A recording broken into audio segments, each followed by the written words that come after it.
Bismillahirrahmanirrahim. Assalamualaikum warahmatullahi wabarakatuh. Alhamdulillah. Alhamdulillahilladzi nawwir qulubana binuri ma'rifati wal yakin wa adkhilna ma'al awliya'i was solihin. Wassalatu wassalamu ala sayyidina Muhammadin nabi sayyidil mursalin wa ala alihi wa sahbihi rasulillahi ajma'in. Faqalallahu ta'ala fil Qur'anil Karim. A'udzu billahi minasyaitonir rajim. Bismillahirrahmanirrahim.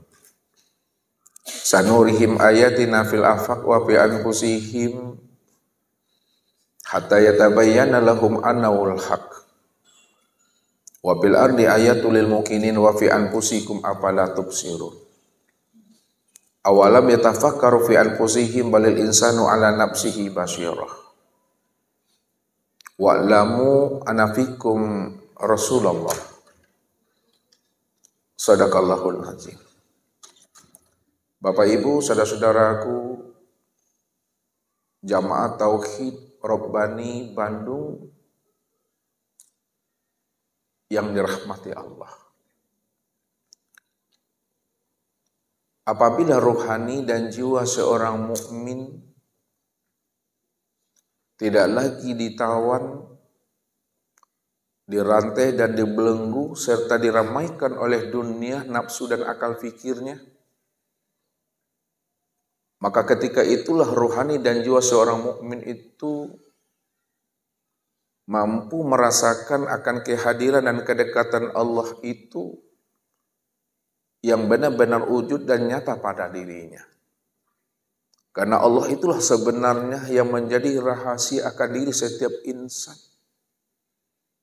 Maka jikalaulah setiap insan itu telah bisa memahami, bisa iqra' menilik ke dalam dirinya, maka ketika itulah dia mampu untuk menemui Allah yang telah benar-benar wujud dan nyata menjadi rahasia dirinya. Maka ketika itulah seorang mukmin tidak lagi merasakan ada jarak dan ada tabir, ada dinding dan tirai antara dirinya dengan Rabb-nya. Begitulah Allah menjelaskan kepada diri kita. Ma yakunu min najwa salasatin illa huwa rabi'uhum wala khamsatin illa huwa sadisuhum wala adna min zalika wala aqsara illa huwa ma'ahum. Tidaklah di antara kalian yang bertiga saling berbisik-bisik, saling merahasiakan kepada Allah. Ingat kata Allah, yang keempatnya itu adalah aku yang menjadi rahasia dirimu. Wala khamsatin illa huwa sadisuhum. Dan tidak ada di antara kalian yang berlima saling berbisik-bisik dan saling merahasiakan. Ketahui kata Allah, yang keenamnya itu akulah yang menjadi rahasia akan dirimu. Wala adana min zalika wala aksara illa huwa ma'ahum. Tidak ada jumlah yang sedikit dan jumlah yang banyak saling berbisik-bisik dan saling merahasiakan. Ketahui olehmu kata Allah, aku senantiasa hadir menyertai akan dirimu, karena akulah sebenar-benarnya yang wujud dan nyata pada dirimu kata Allah. Ketika Allah telah mengutarakan bahwa dirinya menjadi rahasia akan diri kita ini, maka mestinya seorang mukmin yang mana hati dan jiwanya telah terpatri, telah terinstal kesadaran Tuhan di dalam dirinya, ketika itulah sebenarnya dia bisa memahami apa yang Allah sampaikan kepada dirinya, wa huwa ma'akum aina ma kuntum. Dianya Allah itu beserta kamu di mana saja kamu berada. Bagaimanapun keadaan kita, situasi dan kondisi kita, dalam keadaan sendiri, dalam keadaan berjemaah, maka apa kata Allah? Di mana adanya kamu, disitulah nyatanya akan diriku kata Allah. Maka orang yang sudah terinstal, yang sudah terpatri kesadaran Tuhan di dalam dirinya, Maka disitulah dia bisa mengungkapkan kedalaman perasaan hati dan rohaninya itu kepada Allah. Innallaha ma'ana. Sesungguhnya Allah itu betul-betul hadir, wujud dan nyata pada diriku ini. Itu artinya hubungan kita dengan Allah tidak ada jarak dan batas, Bapak Ibu. Tidak ada namanya takbir dan sekat. Siapa yang mengatakan antara dirinya dengan Allah itu ada batas, ada takbir dan ada sekat, sebenarnya yang membuat jarak dan batas itu antara kita dengan Allah itu adalah ruhani dan jiwa. Apabila ruhani dan jiwa itu diramaikan oleh namanya dunia, ditawan dan dirantai oleh nafsu dan akal fikir, maka supaya hati dan rohani dan jiwa kita itu tetap hadir bersama Allah, tetap ada muncul namanya kesadaran Tuhan di dalam rohani dan jiwa kita. Andai kata ada hijab yang tertanam, ada hijab yang benar-benar berurat berakal di dalam hakikat rahasia diri kita, maka itu mesti kita bongkar. Itu mesti kita robohkan, itu mesti kita cabut. Supaya hubungan kita dengan Allah itu tidak ada jarak dan batas. Kalau dibilang jauh, jauhnya tidak berantara. Kalau dibilang dekat, dekatnya tidak bersentuhan. Sebab apa? Al-abid wal ma'bud wahid. Karena yang menyembah dengan yang disembah udah satu wujudnya. Yang melihat dengan yang memandang udah satu wujudnya. Karena dialah sebenarnya yang wujud secara mutlak semata-mata. Disitulah Allah menjelaskan akan kewujudannya mutlak. Qul huwallahu ahad. Katakan hai Muhammad bahwa Allah itu ahad. Ahad itu maknanya esa. Esa itu maknanya adalah tunggal. Tunggal itu tiada berbilang. Kalaulah makna ahad itu adalah esa, satu tunggal yang tiada berbilang, itu makna yang sebenarnya hanya dia satu-satunya. Hanya dia satu-satunya itu maksudnya tidak ada diri yang lain selain daripada dirinya. Tidak ada diri yang lain selain daripada dirinya. Hanya dia yang wujud secara mutlak. Disitulah Allah bukakan tabir akan keahatan dan ketunggalan dirinya itu. La ilaha illahu kullu syai'in halikun ila wajahahu. La ilaha illahu. Tidak ada yang wujud, tidak ada yang nyata. Dalam bentuk rupa berbeda wujud yang lain dan nama yang bermacam-macam, ilah huwa, melainkan aku semata-mata, kata Allah. Kullu syai'in halikun. Maka selain daripada diriku nggak pernah ada. Kalaulah selain daripada diriku tidak pernah ada, karena aku cuma yang wujud. Aku cuma yang ahad. Itu maknanya illa wajahahu. Yang ada semata-mata, yang wujud semata-mata pada sekalian alam, dalam bentuk rupa yang berbeda wujud yang lain, itu tiada lain aku, kata Allah. Kalau ada yang menjelaskan kepada kita bahwa Allah itu adalah laisa kamitslihi syai'un mukhalafatul lil hawadis lam yakul lahu kufuwan ahad. Apa yang disampaikan mereka itu benar, karena itu ayat. Tapi ingat, walaupun Allah itu tidak berbentuk dan tidak berupa, namun segala bentuk dan rupa itulah nyatanya Allah itu. Karena yang menjadikan sesuatu itu yang jadi sesuatu. Yang menjadikan alam itu yang jadi alam. Yang menjadikan diri itu yang jadi diri. Yang menjadikan Adam itu yang jadi Adam. Yang menjadikan insan itu yang jadi insan, yang menjadikan Muhammad itu yang Muhammad. Inilah yang Allah bukakan rahasia insan. Allah bukakan rahasia Adam, Allah bukakan rahasia Muhammad. Apa kata Allah tentang insan? Khalaqal insan ala suratir rahman. Dijadikan insan itu sesuai dengan gambaran dan rupa Ar-Rahman. Ar-Rahman itu aku, kata Allah. Makna hakikat yang sebenarnya. Insan itulah sebenar-benarnya aku. Al-insanu nafsi wa ana nafsuhu. Insan itu adalah diriku dan akulah yang sebenar-benarnya dirinya insan itu. Dan Allah bukakan pula rahasia Adam. Wa khalaqa Adam ala kasuratihi.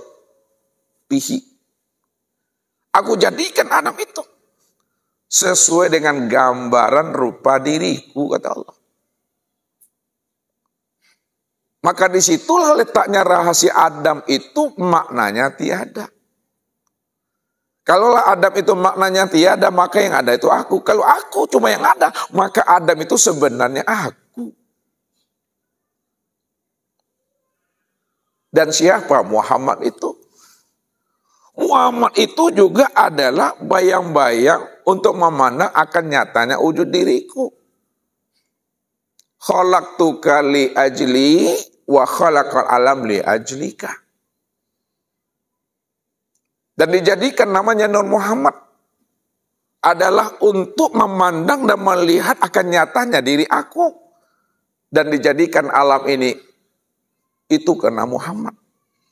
Makanya ketika Allah di dalam azalinya, ketika Allah di dalam kesendirian, dialah yang Ahmad, dialah yang Ahad.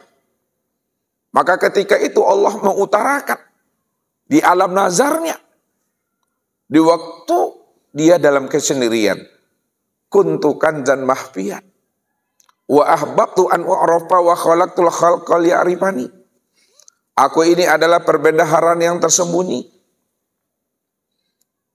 Lalu aku ingin dikenal, kata Allah. Karena aku ingin dikenal. Aku ingin melihat dan menyaksikan akan diriku, di luar diriku. Wa khalaqtul khalqa liya'rifani. Maka aku ciptakan dan aku jadikan sesuatu itu dari diriku. Mana yang diciptakan, mana yang dijadikan Allah dari dirinya sendiri. Untuk melihat dan menyaksikan dirinya.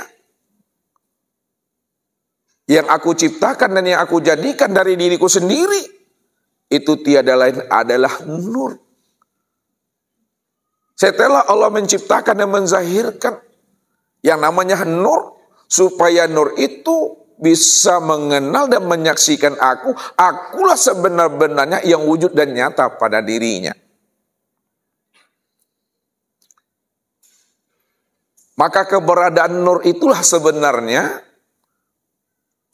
yang disebut zuhirnya Allah.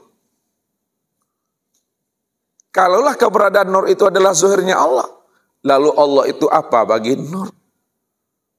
Allah itu, itulah batinnya nur itu. Kalaulah keberadaan nur itu adalah sifatnya Allah, maka Allah itu, itulah zatnya daripada nur itu. Kalaulah nur itu adalah bayang-bayang Allah, maka Allah itulah wujud bayang-bayang daripada nur itu sendiri. Disitulah letak rahasianya. Nur itu disebut wujudullah. Nur itu disebut namanya ainullah. Nur itu disebut namanya hakikatullah. Wujud Allah, nyatanya Allah, sebenar-benarnya Allah. Kenapa yang memandang dengan yang dipandang hakikatnya satu? Karena dia yang wujud, dia cuma yang ada. Semata-mata. Maka dirinya lah yang nampak pada segala yang ada. Karena segala yang ada itulah cermin untuk memandang akan dirinya di luar daripada dirinya. Itulah bahasa yang bisa menghantarkan kita untuk sampai kepada pemahaman bahwa dia adalah tunggal dan esa. Apa bedanya dengan kita Bapak Ibu? Ketika kita sendirian berdiri di depan cermin, maka yang nampak itu tentu tiada lain adalah diri kita di dalam cermin.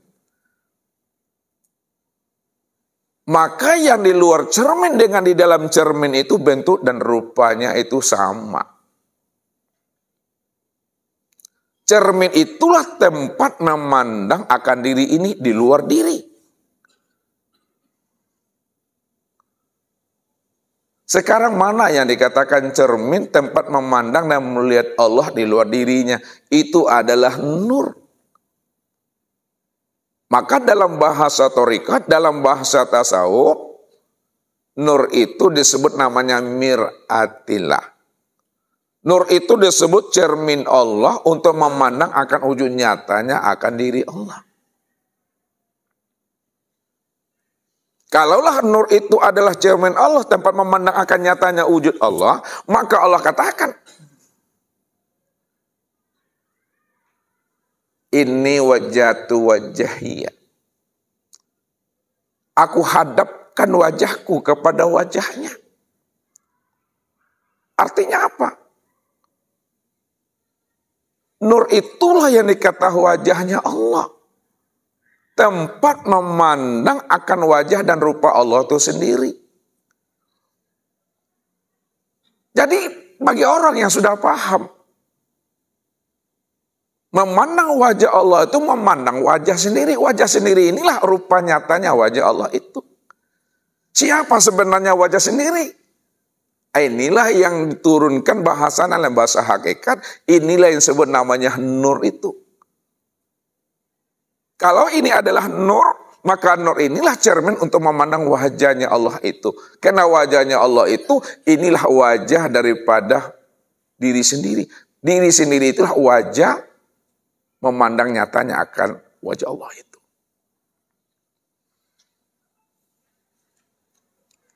Maka yang memandang dengan yang dipandang sama bentuk dan rupanya. Tidak berbeda Bapak Ibu. Disitulah dirahasiakan. Khalaqtuka li ajli itu. Aku jadikan engkau, aku ciptakan engkau. Untuk memandang akan rupa wajahku sendiri. Sebenarnya engkau itu adalah cermin aku. Akulah yang bercermin itu, kata Allah. Tidak ada siapa-siapa di situ. Ini bahasa thariqat. Kalau bahasa syariatnya, nur itu yang disebut namanya Abdullah. Nur itu yang disebut namanya Abdillah. Nur itu yang disebut namanya sesuatu. Nur itu yang disebut namanya alam. Nur itu yang disebut namanya makhluk. Bahasa kiasnya, yang menjadikan alam itu yang jadi alam, yang menjadikan makhluk itu yang jadi makhluk, yang menjadikan nur itu yang nur. Maka Allah mengatakan dirinya nur, Allah nurus samawati wal ard. Allah itu nur. Nurnya itu sudah nyata pada sekalian langit dan bumi. Kalau nur itu sudah nyata pada sekalian langit dan bumi, itu artinya Bapak Ibu tak perlu payah-payah mencari nur itu. Tak perlu payah-payah melihat nur itu. Karena sekalian alam itu adalah nyatanya nur. Kalaulah sekalian alam ini nyatanya nur, maka bahasa syariatnya disebut namanya makhluk Allah, ciptaan Allah. Kesempurnaan nyatanya Nur Muhammad yang sudah nyata pada alam, yang disebut namanya makhluk, maka sempurnalah pada diri insan. Maka disebutlah dia hamba Allah. Akan tetapi dinaikkan pahamnya ke atas, makhluk Allah, ciptaan Allah, hamba Allah, abdillah, itu adalah cermin diriku. Maknanya, yang cermin itu aku, kata Allah. Aku yang sebagai cermin, tentu aku yang nampak di dalam cermin itu. Makanya melihat aku, ya pada aku. Tak mungkin melihat aku itu dua diri aku. Aku melihat diriku sendiri. Ketika aku melihat diriku sendiri, ketika melihat itu yang disebut namanya cermin itu sebenarnya. Maka jangan Bapak Ibu tertipu dengan bahasa sebenarnya. Supaya kita tidak tertipu dengan bahasa, maka ulama kasyaf selalu memberikan pedoman untuk menghantarkan paham kepada kita. Dari apa yang kita maksud dan kita tuju dari apa yang kita cari selama ini. Apa kata beliau? Mahyaruju baina syafatain ilal isyarati wal iktibar. Apa yang keluar dari bibir, apa yang keluar dari lisan, apapun bunyi kalimatnya, apapun bunyi katanya, itu hanyalah menunjukkan isyarat dan iktibar saja. Ambillah makna yang tersirat di balik ujung kata itu. Karena sulit bagi kita untuk menceritakan yang hakikat Bapak Ibu. Karena sulit bagi kita untuk menceritakan yang hakikat, maka setiap yang kita ceritakan itu ditanggapi, disikapi dengan rasa. Ditanggapi dan disikapi dengan rohani dan jiwa. Apa yang disampaikan oleh para ulama itu menunjukkan isyarat dan iktibar. Maka muncullah istilah hulul, muncullah istilah ittihad, muncullah istilah wahdatul wujud, muncullah istilah namanya manunggaling kaula Gusti. Sebenarnya kalam-kalam itu untuk memberikan pemahaman kepada kita bahwa Allah sajalah yang wujud semata-mata secara mutlak. Jadi ulama-ulama kasyaf itu paham dan mengerti siapa Tuhan yang dia ceritakan itu, siapa Tuhan yang dia maksudkan itu, siapa Tuhan yang diyakinin itu. Tapi untuk menghantarkan pemahaman tentang Tuhan, karena dia sudah paham dan mengerti Tuhan itu siapa dan siapa dirinya, maka muncullah kalimat ittihad, hulul, wahdatul wujud, dan manunggaling kaula Gusti itu. Sebenarnya kalam itu menghantarkan kepada kita apa yang disampaikan oleh beliau untuk mengesahkan Allah lah yang wujud semata-mata, selain dirinya tidak pernah ada. Namun muncul suatu masalah dan problem ketika kalam itu keluar Bapak Ibu. Sebab apa? Sesuatu yang sudah paham, sesuatu yang sudah jelas kita tentang siapa Allah, siapa alam dan siapa diri kita. Lalu dijelaskan juga yang sudah jelas, diterangkan juga yang sudah terang, maka makin kabur dan makin tak jelas lagi makna yang sebenarnya. Tak payah kita mengambil contoh Bapak Ibu. Ketika kita berada di dalam ruangan ini, sebutlah namanya aula. Ketika ada anak kita bertanya, Bu, mana yang aula itu, Bu? Ketika anak kita bertanya, mana yang aula itu, Ibu? Dia minta bukti, dia minta dalil, dia minta tunjuk yang mana aula itu yang sebenarnya. Bagi Bapak Ibu yang sudah paham yang aula itu mana, karena anak minta bukti, dibuktikanlah aula itu. Maka tertunjuklah lantai, tertunjuklah plafon, tertunjuk namanya dinding, tertunjuk namanya tiang. Lain yang ditanya, lain pula yang ditunjuk. Makanya makna yang sudah paham, makna yang sudah kita mengerti tentang aula, tak perlu lagi diuraikan yang aula itu yang mana, yang ruangan itu yang mana. Makanya ulama katakan, ma yahruju baina syafatai ilal isyarati wal iktibar. Apa yang keluar dari dua bibir ini, dari lisan ini, hanyalah menunjukkan isyarat dan iktibar saja. cukup dipahami dan dimengerti setelah kita paham Allah itu yang mana. Makanya orang yang sudah paham di situ duduknya diam. Maka diam itu sebenarnya setelah dia paham. Makna yang sebenarnya dari kias dan perumpamaan ini Bapak Ibu yang Ustadz maksudkan.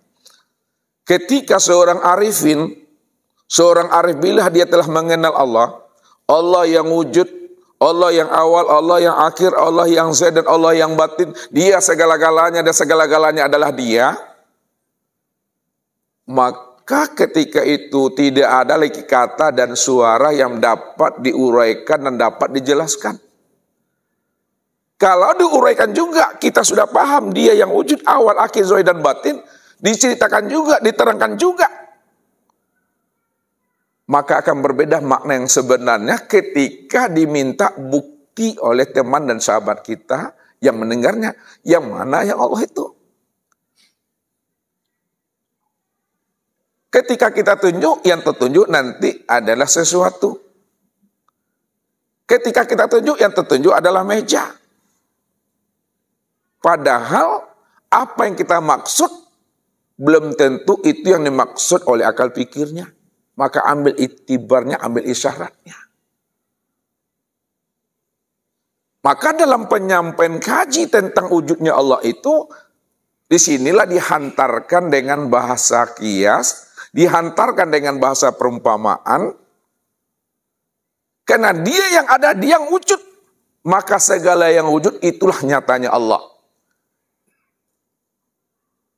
Ini yang disebut namanya dengan sesuatu. Segala sesuatu itulah nyatanya Allah. Segala sesuatu itulah wujud Allah. Kalaulah segala sesuatu itu adalah nyatanya Allah, wujudnya Allah, maka segala sesuatu tiada lain adalah Dia. Kalaulah segala sesuatu tiada lain adalah Dia, maka segala sesuatu ya Dialah itu. Maka muncul penghantaran paham dengan melakukan perumpamaan yang menjadikan sesuatu itu yang jadi sesuatu. Dalam bahasa kaji, tajalli min tajaliyatillah. Alam dan sesuatu itu, itulah penampakan dirinya.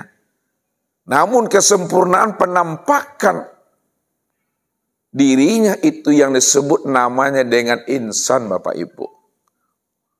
Siapa insan itu? Ini yang Allah katakan.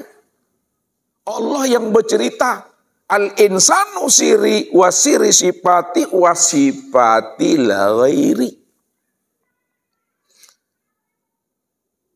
Kalau kita ingin tahu siapa insan, apa kata Allah? Insan itu adalah rahasiaku. Rahasiaku itu tuh sifatku itu. Sifatku itu tiada lain adalah aku. Itulah maknanya.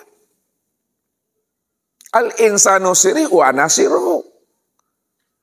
Karena insan itu adalah rahasiaku, rahasia itu adalah sifatku, maka insan itulah sebenar-benarnya aku. Kalau ada insan yang bukan aku, ada dua wujudnya tuh. Ada wujud insan, ada wujud Allah. Padahal Allah cuma yang ahad, Allah cuma satu-satunya. Kalau boleh Ustaz bertanya sama Bapak Ibu kita yang hadir ini. Adakah yang wujud selain Allah? Ada Bapak Ibu? Kalau tidak ada yang wujud selain Allah, hanya Dia satu-satunya. Adakah yang hidup selain Allah? Adakah yang melihat, mendengar dan berkata selain Allah? Adakah yang mengetahui, berkuasa, berkehendak selain Allah? Kalau tidak ada yang lain selain Allah, lalu alam dan diri Bapak Ibu itu apa bagi Allah? Coba, ini usah mengantarkan kaji ini masih pagi kita nih Bapak Ibu. Kan udah sarapan ya. Nah. Kalaulah Allah cuma yang ada, Allah cuma yang wujud, ya. Lalu alam dan diri kita ini apa bagi Allah? Ustaz mau minta jawabannya. Apa? Nyatanya wujud Allah, apa lagi? Cermin Allah. Ya, sekarang Ustaz perjelas. supaya kita mengaji ini bertangga naik dan berjenjang turun. Jelas dalam setiap kata yang mesti kita lontarkan. Sehingga orang mendengar dan menyimaknya dia paham. Kalau memang Allah yang wujud, Allah cuma yang ada. Alam dan diri kita ini apa bagi Allah? Secara bahasa hakikatnya. Wujudullah, apa lagi? Ainullah, apa lagi? Hakikatullah, itu bahasa hakikat. Wujud Allah, nyatanya Allah, sebenar-benarnya Allah. Alam dan diri kita ini secara bahasa tarekat apa namanya? Cermin Allah. Apa makna cermin Allah itu? Untuk melihat akan nyatanya diri Allah. Alam dan diri Bapak Ibu ini bahasa syariatnya apa? Hamba Allah. Apa lagi? Makhluk. Apa lagi? Sesuatu dan ciptaan. Alam dan diri Bapak Ibu itu secara bahasa ma'rifatnya apa? Allah. Itulah maksudnya. Man arafallah fahuwallah, man arafallah kala lisanahu. Siapa yang telah mengenal Allah, awal, akhir, zahir dan batin, dia segala-galanya dan segala-galanya adalah dia. Tidak ada ruang dan waktu, tempat dan zaman, melainkan ruang dan waktu serta zaman itu tuh nyatanya aku. Kala lisanahu. Keluh lidah itu. Keluh lidah itu bukan kita tak pandai berbicara. Bukan kita telo ngomongnya. Keluh lidah itu tidak ada lagi kata yang dikatakan. Tak ada lagi yang bisa diuraikan. Tak ada lagi yang bisa disampaikan. Kosong sekosong-kosongnya. Hening sehening-heningnya. Antuk selele Bapak Ibu. Jangan mengecat juga. No comment. Disitulah dikatakan. Malam yazuk lam yadri. Siapa tidak merasakan, dia tidak akan pernah tahu. Wa malam yadri lam ya'rif. Siapa yang tidak tahu, dia tidak akan pernah mengenal. Wa malam ya'rif lam yaskut. Siapa yang tidak mengenal, maka dia tidak akan pernah diam. Makanya, orang yang diam itu sebenarnya karena dia telah mengenal. Orang yang mengenal itu sebenarnya karena dia telah tahu. Orang yang tahu itu sebenarnya dia telah mendapatkan namanya rasa. Maka Allah itu cukup dirasa, diam, dan diimani. Pegang itu. Sampai habisnya usia umur kita meninggalkan alam dunia ini. Jangan kita berpaling daripada itu. Siapa berpaling daripada itu? Berarti ada wujud yang lain lagi selain daripada Allah. Apa kata Allah? Ulaika alladzina kafaru bi ayati rabbihim wa liqa'ihi fahabitat a'maluhum. Siapa yang kafir, siapa yang menolak akan kewujudan aku yang betul-betul nyata pada alam dan sempurna pada dirinya, ditolaknya itu. Dan dia juga menolak melihat dan menyaksikan aku yang sudah nyata pada alam dan sempurna pada dirinya. Diingkarinya itu. Fahabitat a'maluhum. Maka mencair seluruh amalnya. Meleleh seluruh ibadahnya. Nol. Kalaulah seluruh amalnya itu mencair, meleleh dan nol. Tidak memberikan makna dan faedah. Fala nuqimu lahum yaumal qiyamatil wazna. Maka tak diperhitungkan lagi amal-amalnya. Apalagi yang mau diperhitungkan, seluruh amalnya itu udah kosong, hapus dah. Itu maknanya. Jangan kita sekali-kali menolak akan kehadiran nyatanya wujud Allah itu pada sekalian alam dan sempurna pada diri.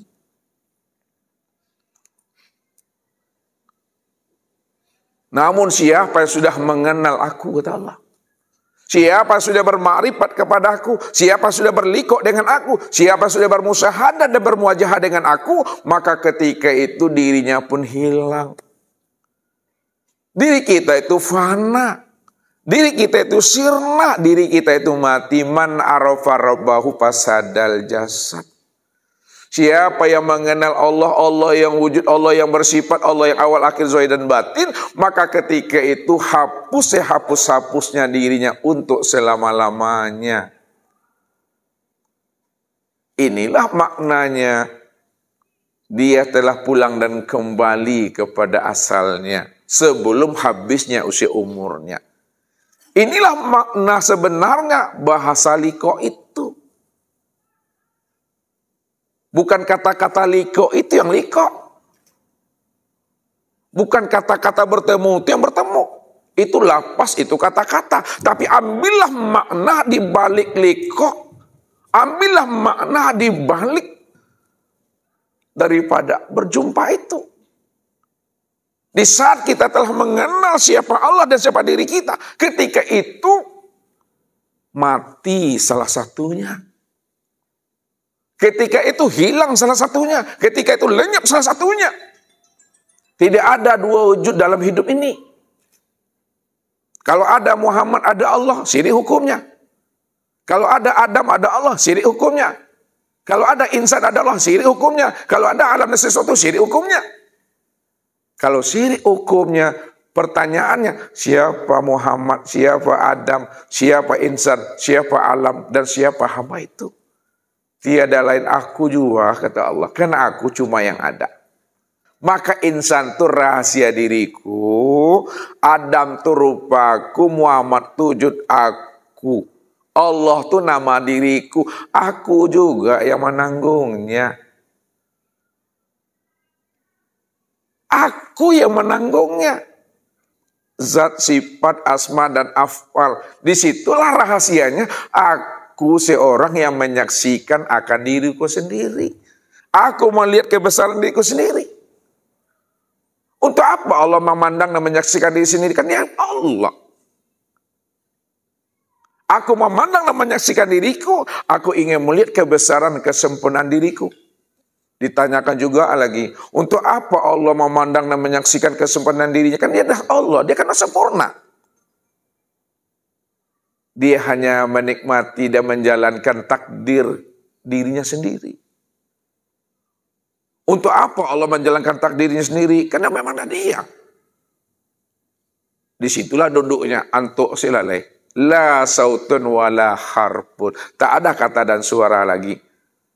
Kalau disebut juga, maka dia bersifat. Kalau diceritakan juga, dia bersifat. Kalau dipahami juga, dia juga bersifat. Pertanyaannya, bagaimana Allah itu tidak bersifat? Bapak Ibu, jawabnya apa? Diam, jangan diceritakan juga. Yang diam itulah yang ilmu yang sebenar-benarnya. Dia diam karena dia paham. Dia diam karena dia tahu. Dia diam karena dia mengerti. Inilah makna yang disampaikan Nabi. Man kana yu'minu billahi wa yaumil akhir falyaqul khairan aw liyasmut. Siapa yang benar-benar beriman kepada Allah dan hari akhir, berkatalah yang baik-baik saja, kalau tidak diam. Karena Allah menjalankan cerita dan sandiwaranya. Allah asik menjalankan cerita dirinya. Bagi orang yang sudah paham, ya diam dan menikmati Bapak Ibu. Bahasa Ustadz kalau diterjemahkan bahasa diam dan menikmati, kalau sakit berobat, lapar makan, haus minum, ya, panik munjuk, kantuk bawa lalu, tuh sini tuh Bapak Ibu. Ada Bapak Ibu tak paham dengan bahasa Ustadz? Ada? Ama tahu. Artinya nikmati. Jangan menyala-nyalakan takdir nasib lagi. Karena semua peristiwa dan kejadian itu aku, kata Allah. Maka ilmu yang usah antarkan ini namanya ilmu tauhid murni. Kita tidak memakai wahdatul wujud. Kita tidak memakai itihad. Kita tidak memakai hulul. Kita tidak memakai manunggaling kaula Gusti.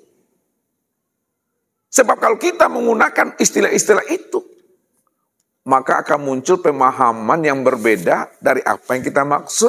Seperti yang disampaikan Abu Yazid Al-Bustami Mansur Al-Khalaq, Sesi Tejenar akan memunculkan makna yang berbeda. Padahal beliau mengungkapkan itu untuk menjelaskan hanya Allah itu cuma yang ada satu-satunya.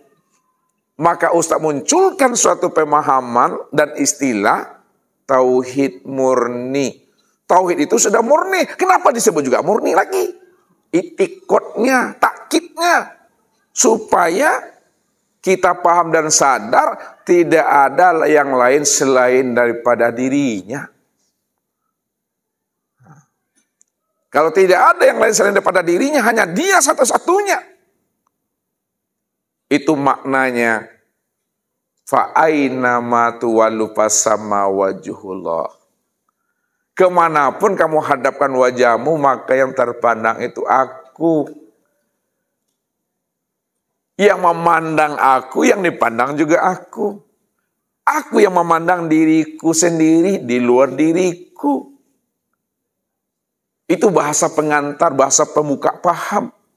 Aku melihat diriku di luar diriku. Maka melihat diriku, ya pada aku. Aku sendiri cuma yang ada, kata Allah.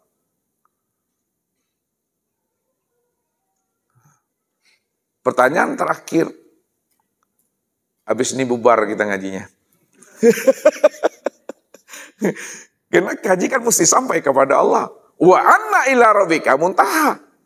Sesungguhnya Allah itu adalah akhir daripada perjalanan kesudahan hidupmu. Kalau kita sudah sampai kepada Allah, sudah berlikok dengan Allah, sudah bermusyahadah dengan Allah, jangan dicari-cari juga Allah itu lagi. Jangan ditemu-temui juga Allah tuh. Kalau mencari-cari Allah, belum berjumpa dengan Allah tuh. Kalau ingin berlikok juga belum berlikok dengan Allah tuh dah. Berhentilah lagi di situ. Pada saat itulah Bapak Ibu kala lisanahu. Berhenti di situ lagi. Tak ada lagi kata di situ. La sautun wala harpun. Kalau ada kata dan suara, itu dalam rangka memberikan penjelasan, pemahaman kepada umat, kepada jamaah, kepada keluarga. Sebab kalau tidak dikeluarkan dengan kata-kata, dengan suara lafaz, kayak ustadz, ya, anggaplah ustadz ini sudah sampai pemahamannya kepada Tuhan. Anggap. Ustadz ingin menghantarkan paham itu kepada Bapak Ibu. Lalu Ustadz diam saja Bapak Ibu. Paham tak Bapak Ibu kalau Ustadz diam saja? Untuk menghantarkan tentang rahasia Tuhan? Tidak. Maka perlu apa? Perlu kata-kata, perlu suara. Ketika Ustadz berkata, itu sudah bersifat itu Bapak Ibu. Jadi kalau kita sudah sama-sama paham, ya antuk-antuk senyawa leh. Keluar kok diam-diam saja leh. Diam-diam saja Ibu. Ya, diam-diam saja. Tak perlu banyak komen lagi di sana. Ketika itu jadi rahmatan fil alamin dan rahmatan lil alamin. Kalau kita sudah mengenal Allah, kita sudah bermakrifat kepada Allah, maka jadi rahmatlah hidup kita ini. Sama suami, sama bini, sama anak, sama menantu, sama cucu, sama sahabat, sama teman. Kenapa? Karena kita mampu memandang Allahnya di luar diri. Sebab pada diri dan di luar diri hanya Dia. Maka sifat kasih sayang itu akan muncul. Sifat rahmat itu akan muncul. Hilang sifat harimau itu. Kalau selama ini harimau itu ada di dalam diri, setelah kita mengenal Allah, harimau itu jadi kucing Bapak Ibu, ngeong-ngeong itu, mengapi-ngapi itu Mak. Tidak ada kata-kata ayam, kambing, nggak ada itu dah. Jadi jangan memandang Allah itu ketika pakai sorban, pakai gamis, pakai tongkat, bawa tasbih, batu-batu kecil. Ketika dia tegak simpang-simpang minta uang, tidak terpandang Allah tuh. Itu mesti dipahami. Maka kenalilah tajalli Allah, kenalilah penyamaran Allah, kenali tahwil Allah.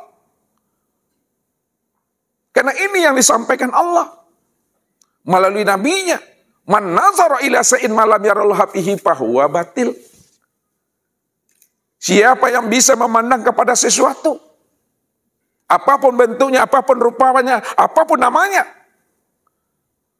Lalu dia tidak mampu dia memandang Allah pada segala bentuk, pada segala rupa, pada segala nama.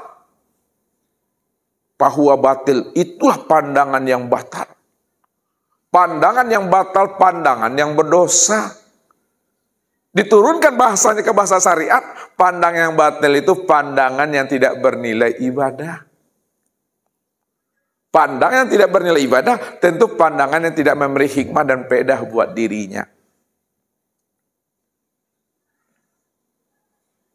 Lalu bagaimana pandangan kita itu selalu mudawamah?